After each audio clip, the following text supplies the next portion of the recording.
మనమందరం కూడా ఈరోజు ఇక్కడ ఈ తప్పుదోవ ఈ కుట్రపూరితమైనటువంటి ఈ అంశాన్ని మనమందరం కూడా బద్దలగొట్టాల్సిన అవసరం ఉంది.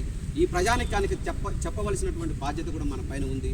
విద్యార్థులుగా ఆదివాసీ సమాజం నుంచి ఇక్కడికి వచ్చి ఈ వేదికగా చదువుకునేటువంటి అవకాశం ఉంది కాబట్టి ఇక్కడున్న జరుగుతున్న కుట్రలను కూడా మనం మన ప్రజానికానికి చెప్పవలసిన బాధ్యత ఉంది కాబట్టి ఈరోజు మనం ఇక్కడ కలిసాం. వాస్తవానికి తెలంగాణ రాష్ట్రంలో కానీ ఉమ్మడి ఆంధ్రప్రదేశ్లో చూసుకున్నట్టయితే వాళ్ళకి ఎక్కడ కూడా రిజర్వేషన్ అనేటువంటిది కల్పించబడలేదు.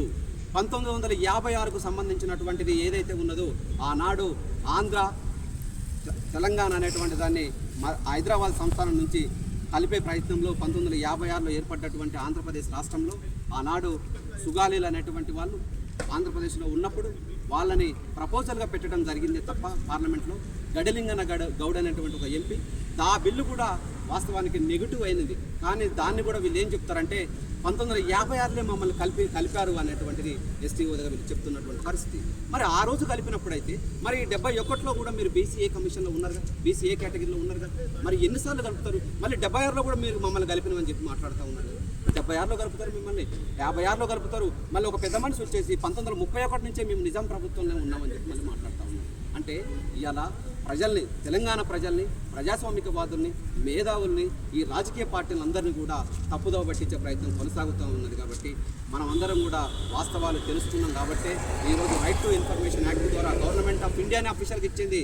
ఎక్కడ కూడా వీళ్ళని ఎస్టీ హోదా ఇవ్వలేదు, టీఎన్టీలుగా మాత్రమే ఉన్నారు అని చెప్పేసి ఆంధ్రప్రదేశ్లో అని చెప్పేసి క్లియర్గా మనకు గవర్నమెంట్ ఆఫ్ ఇండియా ఇచ్చింది అథెంటికేటెడ్గా. మనం ఎన్నోసార్లు మన రాష్ట్రంలో ఉన్నటువంటి గవర్నర్ గారిని, ఈ రాష్ట్ర ప్రభుత్వాలకు మొరపెట్టుకున్నా కూడా ఇప్పటి వరకు కూడా మన యొక్క ఆవేదనని, మన యొక్క గోసను కూడా విన్నవించుకున్నప్పుడే మనం న్యాయస్థానం సంబంధించినటువంటి అంశంలో న్యాయ పోరాటం చేద్దామని చెప్పి న్యాయ పోరాటం చేసి ఈరోజు సుప్రీంకోర్టు వరకు మనం వెళ్ళవలసిన పరిస్థితి వచ్చింది. కాబట్టి ఈరోజు వాళ్ళు తప్పుదో ప్రయత్నాలు చేస్తున్నారు, కుట్రలు వండుతూ ఉన్నారు.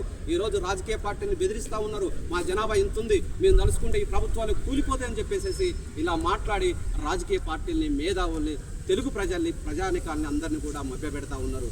కాబట్టి ఈరోజు మనం అనుకున్నటువంటి అక్క సీతక్క కావచ్చు, తెల్ల వెంకటరావు కావచ్చు, సోయం బాబురావు కావచ్చు, ఆదివాసీ ప్రజాప్రతినిధులు అందరూ కూడా ఏకమయ్యి వాళ్ళందరూ కూడా ఇది మన జాతి, ఇది మన అస్తిత్వ సమస్య అని చెప్పి వాళ్ళందరూ ముందుకు వస్తుంటే వాళ్ళను కూడా ఈరోజు వాళ్ళ వ్యక్తిగతంగా వాళ్ళని దూషించే ప్రయత్నము, వాళ్ళని టార్గెట్ చేసి మాట్లాడే ప్రయత్నం చేస్తున్నటువంటి పరిస్థితి కనిపిస్తూ ఉంది.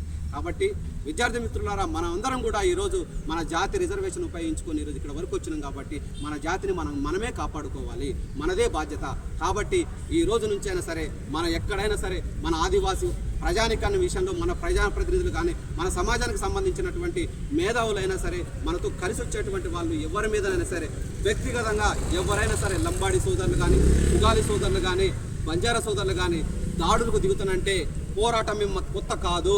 మేము మా అస్తిత్వం మొత్తం కూడా ఎక్కడ చూసినా కూడా, మా చరిత్ర చూసినా కూడా పోరాటమే, మా జీవితమే పోరాటము. మాకేం కొత్త కాదు. ఉద్యమం అంటేనే ఆదివాసులు, ఆదివాసులు అంటేనే ఉద్యమం.